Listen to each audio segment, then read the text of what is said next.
Hi guys, ನಮಸ್ತೆ. Welcome back to my YouTube channel. ಇವತ್ತಿನ ವ್ಲಾಗ್ನ ಮಾರ್ನಿಂಗ್ ತಿಂಡಿಯಿಂದ ನಾನು ಸ್ಟಾರ್ಟ್ ಮಾಡ್ತಾ ಇದ್ದೀನಿ. ಟೊಮೆಟೊ ಬಾತ್ ಮಾಡೋಣ ಅಂತ ಅಂದ್ಬಿಟ್ಟು ಟೊಮೆಟೊ ಬಾತ್ ಮಾಡೋಕ್ಕೆ ರೆಡಿ ಮಾಡ್ಕೊತಾ ಇದ್ದೆ. ನನಗೆ ಪುದೀನ ಸೊಪ್ಪು ಒಂದು ಸಿಕ್ಬಿಟ್ರೆ ನನಗೆ ಪಟ್ಟಂತ ನಾನು ಮಾಡಬೇಕು ಅಂತ ಅನಿಸದೆ. ನನಗೆ ಪಲಾವ್ ಬಿಟ್ಟರೆ ಈ ಥರ ಬಾತ್ ಐಟಮು, ಹಾಗಾಗಿ ಮಾಡ್ಕೊತಿದ್ದೆ. ಮೀಶೋಯಿಂದ ನಾನು ಒಂದು ಪ್ರಾಡಕ್ಟ್ನ ಬುಕ್ ಮಾಡಿದ್ದೆ. ಎಷ್ಟು ಸಖತ್ತಾಗಿ ಬಂದಿದೆ ಗೊತ್ತಾ. ಮೇಲ್ಗಡೆ ಒಂದು ಟ್ರಾನ್ಸ್ಪರೆಂಟ್ ಕವರ್ ಹಾಕಿದ್ದಾರೆ. ಅದರೊಳಗಡೆ ಕ್ಲಾತಿಂದ ಸ್ಟಿಚ್ ಮಾಡಿ ಅದ್ರ ಮೇಲ್ಗಡೆ ಒಂದು ಟ್ರಾನ್ಸ್ಪರೆಂಟ್ ಕವರಿಂದ ಮಾಡಿದ್ದಾರೆ. ಸಖತ್ತಾಗಿತ್ತು ಮಾತ್ರ. ಇದು ಜ್ಯುವೆಲರೀಸ್ ಎಲ್ಲ ಜೋಡಿಸ್ಕೊಳ್ಳೋದಕ್ಕೆ ಅಂತ ನಾನು ಎಲ್ಲ ಒಂದರಲ್ಲೇ ಹಾಕ್ಕೊಂಡು ತುಂಬ ಮೆಸ್ಸಪ್ ಮಾಡ್ಕೊಂಬಿಟ್ಟಿದ್ದೆ. ಅದಕ್ಕೆ ನೋಡಿಬಿಟ್ಟು ಇದನ್ನು ತರಿಸ್ಕೊಂಡೆ. ತುಂಬ ಚೆನ್ನಾಗಿದೆ ಕ್ವಾಲಿಟಿ ಮಾತ್ರ. ನನಗೆ ಒಳಗಡೆ ಈಗ ಏನು ತೋರಿಸ್ತಾ ಇದ್ದೀನಿ ಆ ಕವರಿಗಿಂತ ಫಸ್ಟ್ ತೋರಿಸಿದ್ನಲ್ಲ ಅದು ನಂಗೆ ತುಂಬಾ ಇಷ್ಟ ಆಯಿತು. ಕ್ವಾಲಿಟಿ ಮಾತ್ರ ಸಖತ್ತಾಗಿದೆ ಮಾತ್ರ. ಸೊ ಪ್ರತಿಯೊಂದಕ್ಕೂ ಒಂದೊಂದೇ ಹಾಕಿ ಎಲ್ಲ ನೀಟಾಗಿ ಇಟ್ಕೊಂಡಿದ್ದೆ. ಮೋಸ್ಟ್ಲಿ ಇದು ಸೆಟ್ ಆಫ್ 12 ಏನೋ ಇದೆ ಅಂತ ಅನಿಸುತ್ತೆ. ನನಗೂ ಮರ್ತೋಯ್ತು. ಯಾಕಂದರೆ ಇದು ತರಿಸ್ಕೊಂಡಿದ್ದಕ್ಕೂ ನಾನು ವಿಡಿಯೋ ಮಾಡೋದಕ್ಕೂ ತುಂಬ ಗ್ಯಾಪ್ ಆಯಿತು. ಹಾಗಾಗಿ ಸ್ವಲ್ಪ ಮರ್ತೋಗಿದ್ದೀನಿ. ಈ ಥರ ನಾವು ಸಪ್ರೇಟ್ ಇಟ್ಕೊಂಡ್ರೆ ತೊಗೊಳೋದಕ್ಕೂ ಒಂಥರ ಚೆನ್ನಾಗಿರುತ್ತೆ, ನೋಡೋದಕ್ಕೂ ಚೆನ್ನಾಗಿರುತ್ತೆ, ಮತ್ತು ಜ್ಯುವೆಲರೀಸ್ ತುಂಬ ದಿನ ಬಾಳಿಕೆ ಬರುತ್ತೆ. ಬರೀ ಇದೇ ಅಷ್ಟೇ ಅಲ್ಲ, ಬ್ಯಾಂಗಲ್ಸ್ ಇರ್ಬೋದು, ಇಯರಿಂಗ್ಸ್ ಇರ್ಬೋದು, ಈ ಥರ ಏನು ಬೇಕಾದರೂ ನಾವು ಇದರಲ್ಲಿ ಹಾಕಿಟ್ಕೋಬೋದು. ನೀಟಾಗಿರುತ್ತೆ, ಏನೂ ಸ್ಕ್ರ್ಯಾಚಸ್ ಆಗೋಲ್ಲ, ಸ್ಟೋನ್ಸ್ ಬಿದ್ದೋಗೋದು ಅಥವಾ ಚೈನ್ ಕಟ್ಟಾಗೋದು, ಒಂದಕ್ಕೊಂದು ಜಾಯಿಂಟ್ ಆಗೋದು ಈ ಥರ ಎಲ್ಲ ಆಗಲ್ಲ. ನೋಡಿ ಎಷ್ಟು ಚೆನ್ನಾಗಿ ಕೊಟ್ಟಿದ್ದಾರೆ. ಕ್ವಾಲಿಟಿ ಮಾತ್ರ ನನಗಂತೂ ತುಂಬಾ ಇಷ್ಟ ಆಗೋಯಿತು. ಈ ಪ್ರಾಡಕ್ಟ್ ಏನಾದರೂ ಲಿಂಕ್ ಬೇಕಿದ್ದರೆ ನಾನು ಡಿಸ್ಕ್ರಿಪ್ಷನ್ ಬಾಕ್ಸಲ್ಲಿ ಕೊಟ್ಟಿರ್ತೀನಿ. ಬೇಕು ಅಂದರೆ ನೀವು ಚೆಕ್ ಮಾಡ್ಕೊಬೋದು. ಆಮೇಲಿಂದ ರಿಂಗ್ಸ್ನ ಬುಕ್ ಮಾಡಿದ್ದೆ. ಕಾಲುಂಗುರಗಳು. ಇದು ಅಷ್ಟೇ ನೆನಪಿಲ್ಲ ಸೆಟ್ ಎಷ್ಟಿದೆ ಅಂತ. ಅದು ಹಾಕಿರ್ತೀನಿ ನೋಡಿ ನಾನು ಡಿಸ್ಕ್ರಿಪ್ಷನ್ ಬಾಕ್ಸಲ್ಲಿ. ಚೆನ್ನಾಗಿತ್ತು. ಬಟ್ ನಂಗೆ ಇಲ್ಲಿ ಕೊಟ್ಟಿರೋ ಅಷ್ಟೂ ಡಿಸೈನ್ಸ್ ಏನು ನನಗೆ ಇಷ್ಟ ಆಗಲಿಲ್ಲ. ಅದರಲ್ಲಿ ಕೆಲವೊಂದು ಇಷ್ಟ ಆಯಿತು. ಇದು ಅಡ್ಜಸ್ಟಬಲ್ ಆಗಿರೋದ್ರಿಂದ ಯಾರು ಬೇಕಾದರೂ ಇದನ್ನು ಯೂಸ್ ಮಾಡ್ಬೋದು. ದಪ್ಪಕ್ಕಿರೋರಾದರೂ ಯೂಸ್ ಮಾಡ್ಬೋದು, ಸಣ್ಣಕ್ಕಿರೋರು ಬೇಕಿದ್ದರೂ ಇದನ್ನು ಯೂಸ್ ಮಾಡ್ಕೊಬೋದು. ನನಗಿದು ಪಾದ ಇತ್ತಲ್ಲ, ಅದು ನನಗೆ ತುಂಬ ಕ್ಯೂಟಾಗಿದೆ ಅಂತ ಅನ್ನಿಸ್ತು ಮತ್ತು ತುಂಬಾ ಇಷ್ಟ ಆಯಿತು. ಕ್ವಾಲಿಟಿ ಇದು ಎಷ್ಟು ತುಂಬ ಕಮ್ಮಿ ರೇಟ್ ಇದೆ, ನನಗೆ ಅಷ್ಟು ನೆನಪಿಲ್ಲ. ತುಂಬ ಕಮ್ಮಿ ರೇಟ್ಗೆ ಸಿಗ್ತಾ ಇದೆ ನಮಗಿದು. ತುಂಬ ಚೆನ್ನಾಗಿತ್ತು. ಅದಕ್ಕೆ ನಾನು ಪ್ರತಿಯೊಂದನ್ನು ಹಾಕಿ ನೋಡ್ಕೊತಾ ಇದ್ದೆ. ಯಾವ್ದು ಚೆನ್ನಾಗಿ ಕಾಣುತ್ತೆ ಅದನ್ನು ಹಾಕೊಳ್ಳೋಣ ಅಂತ. ನೋಡಿ ಬೇಕಿದ್ರೆ ಇವಾಗ ನಾನು ಕಾಲು ಬೆರಳಿಗೂ ಹಾಕಿ ತೋರಿಸ್ತೀನಿ ಹೇಗೆ ಕಾಣಿಸುತ್ತೆ ಇದು ಅಂತ. ಸೊ ಅಡ್ಜಸ್ಟಬಲ್ ಇರೋದ್ರಿಂದ ಅದೊಂದು ಬೆನಿಫಿಟ್ ಅದು. 3 ಬೆರಳಿಗೆ ಹಾಕ್ತೀನಿ ಅಂದರೂ ಹಾಕ್ಕೊಬೋದು. ಅದು ಒಂದು ಬೆರಳಿಗೆ ಹಾಕಿದ್ರೇ ಆ್ಯಕ್ಚುಲಿ ಚೆನ್ನಾಗಿ ಕಾಣಿಸೋದು, ಸ್ವಲ್ಪ ಡೀಸೆಂಟಾಗಿ ಕಾಣುತ್ತೆ. ಒಂದೇ ಒಂದು ಬೆರಳಿಗೆ ಹಾಕ್ಕೊಂಡ್ರೇ ಚೆಂದ. ಅದು ಇಷ್ಟ ಇರೋರು ಕೆಲವರು 3 ಬೆರಳಿಗೆ ಹಾಕ್ಕೋಬೇಕು ಅಂತ ಕೆಲವರು ಇಷ್ಟಪಡ್ತಾರೆ. ಆ ಥರವೂ ಕೂಡ ಬೇಕಿದ್ದರೆ ಹಾಕ್ಕೊಬೋದು. ಇದೊಂಥರ ಕ್ರೇಜ್, ಇದು ಹುಚ್ಚು. ಇರೋ ಬೆಳ್ಳಿ ಉಂಗುರಗಳೆಲ್ಲ, ಕಾಲುಂಗುರಗಳೆಲ್ಲ ಬಿಚ್ಚಿಟ್ಬಿಟ್ಟು ಈ ಥರದ್ದು ಆರ್ಟಿಫಿಷಿಯಲ್ ಹಾಕೋತೀವಿ ಅಂದರೆ ಅದು ನಿಜವಾಗ್ಲೂ ಹುಚ್ಚು ಅಂತ ನನಗನ್ಸುತ್ತೆ. ಬಟ್ ಏನೋ ಒಂಥರ ಖುಷಿ. ಒಂದೇ ಥರ ಸಿಲ್ವರ್ ರಿಂಗೇ ಹಾಕ್ಕೊಂಡಿರೋ ಬದಲು ಈ ಥರ ವೆರೈಟಿ ಹಾಕ್ಕೊಳ್ಳೋದು ಒಂಥರ ಖುಷಿ ಕೊಡುತ್ತೆ.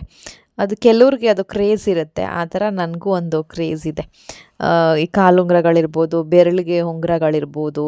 ಮತ್ತು ಊರಿಂದ ಎಲ್ಲರೂ ಬಂದಿರೋ ಈ ಸಲ ಸ್ವಲ್ಪ ಎಲ್ಲರಿಗೂ ಬೇರೆ ಏನೋ ಕೆಲಸಗಳಿದ್ದಿದ್ದರಿಂದ ಎಲ್ಲರೂ ಬರೋಕ್ಕಾಗಲಿಲ್ಲ. ಇವ್ರು 3 ಜನ ಬಂದರು ಅಷ್ಟೇ. ಇವರೆಲ್ಲ ಬಂದುಬಿಟ್ರೆ ಈ ಕಳ್ಳನ ಮಗ ನನ್ನೇ ಮರ್ತುಬಿಡ್ತಾನೆ. ನನ್ನನ್ನೇ ನೆನೆಸ್ಕೊಳ್ಳಲ್ಲ ಇವನು. ಖುಷಿ ಇವನಿಗೆ ಎಲ್ಲರೂ ಬಂದುಬಿಟ್ರೆ. ಸೊ ಆಮೇಲಿಂದ ಊರಲ್ಲಿ ನಮಗೂ ಸ್ವಲ್ಪ ಏನೋ ಒಂದು ಫಂಕ್ಷನ್ ಇತ್ತು, ಕೆಲಸ ಎಲ್ಲ ಇದ್ದಿದ್ದರಿಂದ ಅವ್ರ ಜೊತೆಲೇ ನಾನು, ಮಣಿ, ಅಪ್ಪ 3 ಜನನೂ ವಾಪಸ್ ಊರಿಗೆ ಹೋದ್ವಿ. ಸೊ ನಾವೆಲ್ಲ ಬಂದುಬಿಟ್ರೆ ಈ ಕಡೆ ಸುಜು ಒಬ್ಬನೇ ಆಗ್ತಾನೆ ಅಂತ ಅಂದ್ಬಿಟ್ಟು ಪ್ರತಿಮಕ್ಕನ್ನು ಅಲ್ಲೇ ಇರಿಸಿ ನಾವಿಷ್ಟು ಜನ ಅವತ್ತು ಊರಿಗೆ ಹೊರಟ್ವಿ ಸಂಜೆ ಟ್ರೈನಿಗೆ. ಅಲ್ಲಿ ಟ್ರೈನಲ್ಲಿ ಹೋಗಬೇಕಾದ್ರೆ ಯಾರೊಬ್ಬರು ಈ ಥರ ಸುಮ್ಮನೆ ಆಟ ಆಡಿಸ್ತಾಯಿದ್ರು. ಆ್ಯಕ್ಚುಲಾಗಿ ಮಕ್ಕಳನ್ನ ಆಟ ಆಡಿಸೋ ಒಂದು ರೀತಿ ಇದು, ಆಯಿತಾ. ಕೆಲವರು ಇರ್ತಾರೆ ಬರೀ ತೀಟೆ ಮಾಡೋದು. ಆಲ್ರೆಡಿ ಒಂದು ವ್ಲಾಗಲ್ಲ ನಾನು ಹೇಳಿದ್ದೀನಿ. ಸೊ ನನಗೆ ಈ ಥರ ಮಾಡಿದ್ರೆ ನಂಗೆ ಖುಷಿ ಅನಿಸುತ್ತೆ. ಆ್ಯಂಡ್ ಅವನು ಅಷ್ಟೇ ಅವ್ರ ಜೊತೆ ಚೆನ್ನಾಗಿ ಎಂಜಾಯ್ ಮಾಡ್ತಿದ್ದ. ಬಟ್ ಅವನು ಹತ್ರಕ್ಕೆ ಮಾತ್ರ ಯಾರ ಹತ್ರನೂ ಹೋಗಲ್ಲ. ಬಟ್ ಅಲ್ಲಿ ದೂರದಲ್ಲಿ ನಿಂತ್ಕೊಂಡೆ ಅವನು ಅದನ್ನು ತುಂಬ ಎಂಜಾಯ್ ಮಾಡ್ತಿದ್ದ. ಒಂದಷ್ಟೊತ್ತು ಹೆಂಗೋ ಟೈಮ್ ಪಾಸ್ ಆಯಿತು. ಈ ಥರ ಮಕ್ಕಳನ್ನ ಆಟ ಆಡಿಸೋದು ಕೂಡ ನನ್ನ ಪ್ರಕಾರ ಒಂದು ಕಲೆನೇ. ಅದು ಎಲ್ರಿಗೂ ಬರಲ್ಲ. ಸೊ 2 ಜಾತಿ ಜನಗಳಿರ್ತಾರೆ ನೋಡಿ, ಈ ಥರ ಖುಷಿಯಾಗಿ ಆಟ ಆಡ್ಸೋರು, ಇನ್ನೊಂದಷ್ಟು ಜನ ಕೀಟ್ಲೆ ಮಾಡಿ ಅಳಿಸಿ ಮಜಾ ತಗೊಳ್ಳೋರು, ಹಿಂಗಿರ್ತಾರೆ ಜನಗಳು. ಆ್ಯಂಡ್ ಆಮೇಲೆ ಅವತ್ತು ನೈಟು ಮೈಸೂರಲ್ಲೇ ಇದ್ದು ನೆಕ್ಸ್ಟ್ ಡೇ ಊರಿಗೆ ಬಂದ್ವಿ. ಅದೇ ಆಮೇಲಿಂದ ಜಮೀನು ಕಡೆ ಹೋಗಿ ಬರೋಣ ಅಂತಂದ್ಬಿಟ್ಟು ಜಮೀನಿಗೆ ಬಂದಿದ್ವಿ. ರಾಗಿ ಹಾಕಿದ್ರು, ನಾನು ಅದೆಲ್ಲ ವಿಡಿಯೋ ಮಾಡ್ಕೊತಾ ಇದ್ದೆ. ನಾನೇ ಒಂದು ರೀತಿ ವಿಡಿಯೋ ಮಾಡಿದ್ದೀನಿ, ಅದೇ ಒಂದು ರೀತಿ ವಿಡಿಯೋ ಕ್ಯಾಪ್ಚರ್ ಆಗಿಬಿಟ್ಟಿದೆ. ಇಷ್ಟು ಸಲಿನೂ ನಾವು ಜಮೀನಿಗೆ ಬಂದರೆ ಸಂಜೆ ಹೊತ್ತು ಬರ್ತಿದ್ವಿ, ಬಟ್ ಇವತ್ತು ಸಂಜೆ ನಾನು ಊರಿಗೆ ಹೊರ್ಟೋಗ್ತಿದ್ದೆ. ಹಾಗಾಗಿ ಮಧ್ಯಾಹ್ನ ಬಂದುಬಿಟ್ಟು ಒಳ್ಳೆ ಉರಿ ಬಿಸಿಲು. ಅವನಿಗೆ ಇರೋಕ್ಕೆ ಇಷ್ಟ ಆಗಲಿಲ್ಲ, ಆ ಬಿಸಿಲಿಗೋ ಏನೋ, ನನಗೂ ಜಾಸ್ತಿ ಹೊತ್ತು ಇರೋಕ್ಕಾಗಲಿಲ್ಲ ಅಲ್ಲಿ, ಅವನಿಗೂ ಇರೋಕ್ಕಾಗಲಿಲ್ಲ. ಅವನೇ ಮನೆಗೆ ಹೋಗೋಣ ಬಾ, ನೀರು ಕುಡಿಬೇಕು, ಹೋಗೋಣ ಅಂದ್ಕೊಂಡು ಅವನೇ ಶುರು ಮಾಡ್ದ. ಸೊ ಒಂದು ಸ್ವಲ್ಪ ಹೊತ್ತಿದ್ವಿ ಅಷ್ಟೇ. ಅಲ್ಲೇ ರಾಗಿ ಹೊಲದೊಳಗಡೆ ಎಲ್ಲ ಇವನು ಓಡಾಡಿಸ್ಕೊಂಡು ಒಂದಷ್ಟು ಫೋಟೋಸ್ ತೊಗೊಂಡು ಶಾರ್ಟ್ಸ್ಗೆಲ್ಲ ವೀಡಿಯೋ ಮಾಡಿಕೊಂಡು ತಿರ್ಗಾಡಿಕೊಂಡು ಸಂಜೆ ಹೊತ್ತು ಬಂದಿದ್ರೆ ಚೆನ್ನಾಗಿರ್ತಿತ್ತು, ತಣ್ಣಗಿರೋದು. ಬಟ್ ಒಳ್ಳೆ ಉರಿ ಬಿಸಿಲಲ್ಲಿ ಬಂದ್ಬಿಟ್ಟು ನನಗೆ ಮೊದಲೇ ಬಿಸಿಲಿಗೆ ಹೋದರೆ ಆಗಲ್ಲ, ಈ ಕಣ್ಣು ಕೆಳಗಡೆ ಎಲ್ಲ ಫುಲ್ಲು ಒಂಥರ ಸ್ಕಿನ್ನೆಲ್ಲ ಎದ್ದೇಳೋ ಥರ ಆಗಿಬಿಟ್ಟಿದೆ ಬಿಸಿಲಿಗೆ ಹೋಗ್ಬಿಟ್ಟು. ಅವತ್ತು ಒಂದಿನ ಅಲ್ಲಿ ಇದ್ದಿದ್ದೇ ನಾವು ಒಂದು 1/4 ಗಂಟೆ ಇದ್ವೇನೋ ಅಷ್ಟೇ. ಆ 1/4 ಗಂಟೆಲೇ 2 ಕಣ್ಣು ಕೆಳಗೆ ಸಿಪ್ಪೆ ಎಲ್ಲ ಒಂಥರ ಚರ್ಮ ಎಲ್ಲ ಎಡಿಯೋದಕ್ಕೆ ಶುರು ಆಗಿಬಿಡ್ತು. ಆ್ಯಂಡ್ ಇದು ಅವತ್ತು ನೈಟು ಚಿಕ್ಕಪ್ಪ ಮತ್ತು ಶೈಲಮ್ಮ ಅವ್ರದ್ದು ವೆಡ್ಡಿಂಗ್ ಆ್ಯನಿವರ್ಸರಿ ಇದ್ದಿದ್ದರಿಂದ ಸಂಜೆ ಅಲ್ಲಿ ಆಂಜನೇಯ ಸ್ವಾಮಿ ದೇವಸ್ಥಾನಕ್ಕೆ ಬಂದಿದ್ವಿ. ಅಲ್ಲಿಗೆ ಬಂದು ಎಲ್ಲ ಪೂಜೆ ಎಲ್ಲ ಮಾಡಿಸ್ಕೊಂಡು, ಅವತ್ತು ಇನ್ನೊಂದು ಏನು ವಿಶೇಷ ಅಂದರೆ ಅದೇ ದಿವಸ ಕರೆಕ್ಟಾಗಿ ಹನುಮ ಜಯಂತಿ ಇತ್ತು. ಹಾಗಾಗಿ ಸ್ವಲ್ಪ ವಿಶೇಷ ಪೂಜೆಗಳೆಲ್ಲ ಮಾಡಿದರು. ನನಗೂ ದೇವಸ್ಥಾನಗಳಿಗೆ ಹೋಗಿ ತುಂಬ ದಿನ ಆಗಿತ್ತು, ನನಗೂ ಒಂಥರ ಖುಷಿಯಾಯಿತು. ಆಮೇಲೆ ಪುನರ್ವಂಗೆ ಬಟ್ಟೆನೂ ತಗೋಬೇಕು ಅಂತ ಅಂದ್ಬಿಟ್ಟು ವಿಶಾಲ್ ಮಾರ್ಟಿಗೆ ಬಂದ್ವಿ. ಸೊ ಹಂಗೆ ಒಂದು ಕಡೆಯಿಂದ ನೋಡ್ತಾ ಡೈರೆಕ್ಟ್ ಅವ್ನ ಬಟ್ಟೆ ನೋಡೋಕ್ಕೆ ಏನು ಹೋಗಲಿಲ್ಲ, ಸುಮ್ಮನೆ ಬ್ಯಾಗ್ ಕಲೆಕ್ಷನ್ಸ್ ಎಲ್ಲ ಹಾಕಿದ್ರಲ್ಲ ನೋಡ್ತಾ ಇದ್ದೆ. ಬಟ್ ನನಗೆ ಯಾವುದೋ ಅಷ್ಟೊಂದು ಇಷ್ಟ ಆಗಲಿಲ್ಲ. ಆ್ಯಂಡ್ ಇಲ್ಲೆಲ್ಲ ಹೇಗೆ ಅಂದರೆ ಒಂದೊಂದು ಸಲ ಕಲೆಕ್ಷನ್ಸ್ ಎಲ್ಲ ತುಂಬ ಚೆನ್ನಾಗಿ ಬಂದಿರುತ್ತೆ. ಬ್ಯಾಗ್ದಲ್ಲ, ಬಟ್ಟೆ ಹೇಳ್ತಾ ಇದ್ದೀನಿ ಪುನರ್ವೊಂದು. ಸೊ ಮಕ್ಕಳದು ಬಟ್ಟೆಗಳು ಒಂದೊಂದು ಸಲ ತುಂಬ ಚೆನ್ನಾಗಿ ಬಂದಿರುತ್ತೆ ಕಲೆಕ್ಷನ್ಸ್ ಎಲ್ಲ, ಒಂದೊಂದು ಸಲ ಚೆನ್ನಾಗೇ ಇರಲ್ಲ. ಹುಡುಕಿ ತೆಗಿಬೇಕು, ಕ್ವಾಲಿಟಿ ಚೆನ್ನಾಗಿರಬೇಕು ಅಂದರೆ ತುಂಬ ಹುಡುಕಿ ತೆಗೆದ್ರೆ ಚೆನ್ನಾಗಿರೋದು ಸಿಗುತ್ತೆ. ಈಗ ಹಾಕ್ಕೊಂಡಿರೋ ಬಟ್ಟೆನೂ ಅದು ಆ್ಯಕ್ಚುಲಿ ಇಲ್ಲೇ ತೊಗೊಂಡಿದ್ದು. ಆ ಥರ ಸಮ್ಟೈಮ್ಸು ಕಡಿಮೆ ದುಡ್ಡಲ್ಲೇ ಕ್ವಾಲಿಟಿ ತುಂಬ ಚೆನ್ನಾಗಿರೋದು ಸಿಕ್ಬಿಡುತ್ತೆ. ಇನ್ನೊಂದು ಸಲ ಜಾಸ್ತಿ ದುಡ್ಡು ಕೊಟ್ರೂ ಅಷ್ಟು ಕ್ವಾಲಿಟಿ ಸಿಗಲ್ಲ. ಆ ಥರ ಎರಡೂ ಥರದ್ದು ಇಲ್ಲಿ ನೋಡ್ಬಿಟ್ಟಿದ್ದೀನಿ. ಯಾಕಂದರೆ ಎಷ್ಟೋ ಜನಕ್ಕೆ ವಿಶಾಲ್ ಮಾರ್ಟ್ ಅಂತಂದರೆ ಯೂಸ್ ಮಾಡಿರೋ ಬಟ್ಟೆಗಳು ತಂದಾಕ್ತಾರೆ, ಬೇಡದಿರೋ ಬಟ್ಟೆಗಳು ತಂದಾಕ್ತಾರೆ, ಈ ಥರದ್ದೆಲ್ಲ ಮಾತುಗಳು ಕೇಳಿದ್ದೀನಿ. ಸೊ ಅದೆಲ್ಲ ಎಷ್ಟು ನಿಜನೋ ಎಷ್ಟು ಸುಳ್ಳೋ ಗೊತ್ತಿಲ್ಲ. ಸೊ ಆಮೇಲೆ ಅವ್ನ ಬಟ್ಟೆಗಳೆಲ್ಲ ಒಂದು 5 ಬಟ್ಟೆ ಸೆಲೆಕ್ಟ್ ಮಾಡಿದೆ. ಅದರಲ್ಲಿ ಒಂದು 2-3 ಫೈನಲ್ ಮಾಡೋಣ ಅಂತಂದ್ಬಿಟ್ಟು ನೋಡಿಕೊಂಡು ಮೇಲ್ಗಡೆ ಫ್ಲೋರಿಗೆ ಬಂದ್ವಿ. ಅಲ್ಲಿ ಏನು ಮಾಡಿದ್ದಾನೆ ಇವನು, ಟ್ರಾಲಿ ಒಳಗಡೆ ಇಟ್ಕೊಂಡಿದ್ನಲ್ಲ ಬಟ್ಟೆ ತೊಗೊಂಡೋಗಿ ಎಲ್ಲೋ ಹಾಕ್ಬಿಟ್ಟಿದ್ದಾನೆ. ಅವನ್ನೇ ತಳ್ಕೊಂಡು ಓಡಾಡ್ತಿದ್ದ. ಮತ್ತೆ ಹೋಗಿ ಬಿಲ್ಲಿಂಗ್ ಹೋಗೋಣ ಅಂದ್ಬಿಟ್ಟು ಹೋಗಿ ಫೈನಲ್ ಮಾಡೋಣ, ಯಾವುದಾದ್ರೂ ಒಂದು 2-3 ತಗೊಳ್ಳೋಣ ಸಾಕು ಅಂತ ನೋಡಿದ್ರೆ ಅಲ್ಲಿರೋದೇ 3, ಇನ್ನೆರಡು ತೊಗೊಂಡೋಗಿ ಇನ್ನೆಲ್ಲೋ ಹಾಕ್ಬಿಟ್ಟಿದ್ದಾನೆ. ನಾನು ಮತ್ತೆ ಎಲ್ಲಪ್ಪ ಹುಡ್ಕೋದು ಅದನ್ನು ಅಂತ ಅಂದ್ಬಿಟ್ಟು ಸುಮ್ಮನೆ ಆಗಿ ಅಲ್ಲಿದ್ದಿದ್ದು 3 ಬಟ್ಟೆನೇ ತೊಗೊಂಡು ಬಂದೆ. ಮತ್ತು ಇಲ್ಲಿ ಗ್ಲಾಸಸ್ ಎಲ್ಲ ನೋಡ್ತಾ ಇದ್ದೆ. ನನಗದೇನೋ ಖುಷಿ, ಲಾಸ್ಟ್ ಟೈಮ್ ಬಂದಾಗಲೂ ಎಷ್ಟು ಸಲ ಬಂದ್ರೂ ಸಲನೂ ಬಂದು ಸುಮ್ಮನೆ ಇಲ್ಲಿ ನೋಡ್ಕೊಂಡು ಹೋಗ್ತಾ ಇರ್ತೀನಿ. ಹೊಸದಾಗಿ ಏನಾದರೂ ಕಲೆಕ್ಷನ್ಸ್ ಬಂದಿದೆಯಾ ಅಂತ ಬಂದಿರಲಿಲ್ಲ. ಲಾಸ್ಟ್ ಟೈಮ್ ಏನಿಟ್ಟಿದ್ರೋ ಈ ಸಲನೂ ಸೇಮ್ ಅದೇ ಇದ್ದಿದ್ದು. ಸೊ ಈ ಕಡೆ ನೆಕ್ಸ್ಟ್ ಲೈನಿಗೆ ಬಂದು ಹೊಸದಾಗಿ ಏನಾದರೂ ತೊಗೊಳ್ಳೋ ಅಂಥದ್ದು ಇದೆಯಾ ಅಂತ ನೋಡ್ತಿದ್ದೆ. ಬಟ್ ತೊಗೊಳ್ಳೋದೇನೋ ತೊಗೊಬಿಡ್ಬೋದು, ಬಟ್ ನನಗೆ ಅಲ್ಲಿ ತನಕ ಅದನ್ನು ಕ್ಯಾರಿ ಮಾಡ್ಕೊಂಡು ಹೋಗೋದು ಸ್ವಲ್ಪ ಹಿಂಸೆ. ಹಂಗಾಗಿ ಸುಮ್ಮನೆ ಹಾಗೆ ಒಂದು ನೋಡ್ಕೊಳ್ಳೋಣ, ನೆಕ್ಸ್ಟ್ ಯಾವಾಗಾದರೂ ಬಂದರೆ ನೋಡೋಣ, ಯೂಸ್ ಆಗುತ್ತೆ ಅಂತ ಸುಮ್ಮನೆ ಹಾಗೆ ಕಣ್ಣಾಡಿಸ್ತಾ ಇದ್ದೆ. ತುಂಬ ಅದು ಯೂಸ್ ಆಗುತ್ತೆ ತೊಗೊಂಡ್ರೆ ಅನ್ನೋಂಥ ಸಿಕ್ಕಿದ್ರೆ ತೊಗೊಳ್ಳೋಣ, ಇಲ್ಲಾಂದರೆ ಬೇಡ ಅಂದ್ಬಿಟ್ಟು ಒಂದು ಕಡೆಯಿಂದ ಸುಮ್ಮನೆ ಕಣ್ಣಾಡಿಸ್ಕೊಂಡು ಬಂದೆ. ಆಮೇಲೆ ಅಲ್ಲಿ ನನಗೆ ಬಾಕ್ಸ್ ಸಿಕ್ತು, ಅದು ನನಗೆ ಚೆನ್ನಾಗಿದೆ ಅಂತ ಅನ್ನಿಸ್ತು. ಬಟ್ ಇದೊಂದು ತಗೊಂಡೆ ಪುನರ್ವಂಗೆ ನೀರು ಕುಡಿಯೋದಕ್ಕೆ ಏನಕ್ಕಾದರೂ ಆಗುತ್ತೆ ಅಂತ. ಆಮೇಲೆ ಬಾಕ್ಸಸ್ 2-3 ತಗೊಂಡೆ, ಅದು ಚೆನ್ನಾಗಿತ್ತು. ಮೇಲ್ಗಡೆ ಪ್ಲಾಸ್ಟಿಕ್ದು ಲಿಡ್ ಇದೆ, ಸ್ಟೀಲ್ ಬಾಕ್ಸು.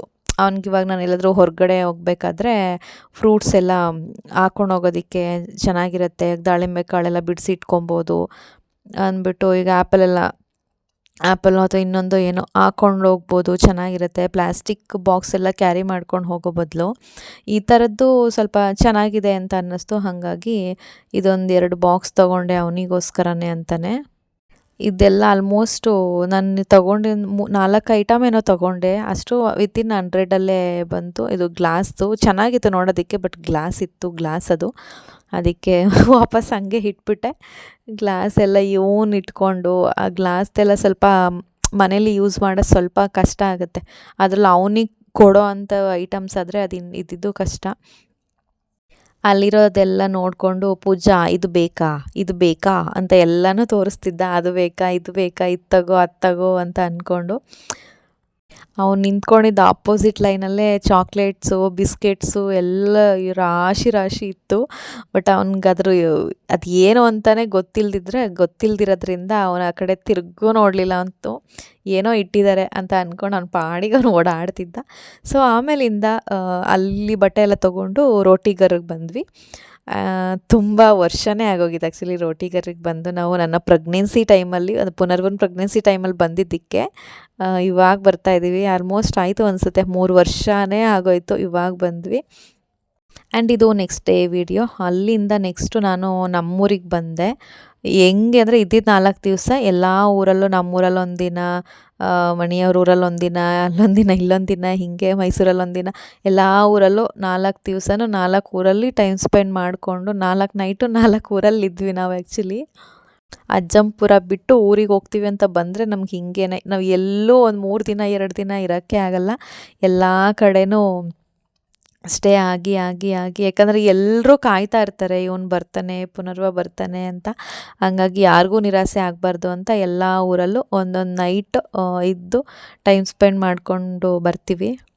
ಇಲ್ಲಿಗೆ ಬಂದು ಅವನು ಟಿ ವಿ ಹಾಕು ಅಂತ, ನಾನು ಟಿ ವಿ ಹಾಕಲಿಲ್ಲ ಅಂತಂದ್ಬಿಟ್ಟು ಚೇರ್ ಹಾಕ್ಕೊಂಡು ಟೇಬಲ್ ಮೇಲಿರೋ ರಿಮೋಟ್ ತೊಗೊಂಡು ಭಾಳ ಟ್ರೈ ಮಾಡಿದ್ದಾನೆ ರಿಮೋಟ್ ತಗೊಳ್ಳೋದಕ್ಕೆ ಅಂತ. ಅವನಿಗೆ ನಮ್ಮೂರಿಗೆ ಬಂದರೆ ಇಲ್ಲಿ ಬಂದಿದ್ದ ತಕ್ಷಣ ಅವನಿಗೆ ನೆನಪಾಗೋದೆ ಪುಣ್ಯಕೋಟಿ ಕತೆ. ಪುಣ್ಯಕೋಟಿ ಹಾಕು ಅಂತ ಹಿಡ್ಕೊಂಬಿಡ್ತಾನೆ. ನಾನು ಆಮೇಲೆ ಕರೆಂಟ್ ಇಲ್ಲ, ವೈಫೈ ಇಲ್ಲ, ಅದಿಲ್ಲ ಇದಿಲ್ಲ ಅಂತಂದ್ಬಿಟ್ಟು ಅವನಿಗೆ ಮರೆಸ್ತಾ ಇದ್ದೆ.